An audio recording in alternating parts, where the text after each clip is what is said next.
Crazy costs not the only problem in the housing market. Pending sales of previously owned homes dropped in June 0.8% from May, and they declined 2.8% year over year, crushing hopes for a summer rebound as high prices and high borrowing costs keep many buyers staying put. Meanwhile, in one of the most complex housing markets in the world, that's here, New York. Today marks the final day of New York City's Housing Week, which kicked off with a video of Gracie Mansion, you're looking at it, that drew major cringe on X. This as the rise of Democratic Socialist Mayor, New York mayoral hopeful candidate Zohran Mamdani and his rent freeze push has housing experts fearing the rent freeze would drive developers out of the city and make the housing crunch even worse. Jason Haber is co-founder of the American Real Estate Association and a New York City broker with Compass Real Estate. He's a Democrat who is part of the, get this folks, anybody but Mamdani super PAC. You don't care who wins, it just can't be Zohran. Right now, what we want to is educate New Yorkers about what's happening, because Assemblymember Mamdani is right. The #1 issue out there in New York City right now is affordability.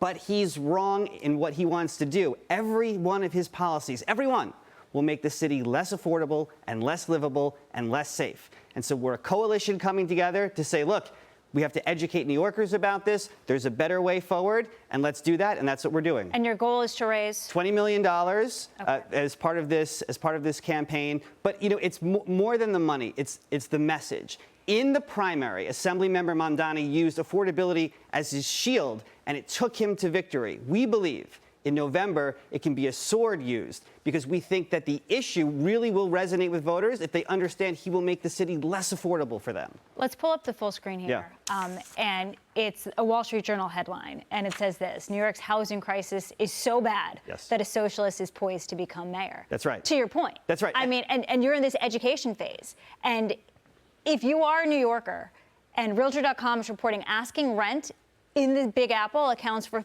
55% of an average household's income, the metric is 30%. Obviously, things are unaffordable. People feel that. They might be, you know, he's dangling free this, free that. It sounds attractive. I've been saying it's the millionaires that are going to leave. It's the billionaires that are going to leave. But you're saying, no. It's the regular middle-class worker. That's right. He seems to have an allergy towards entrepreneurs in this city.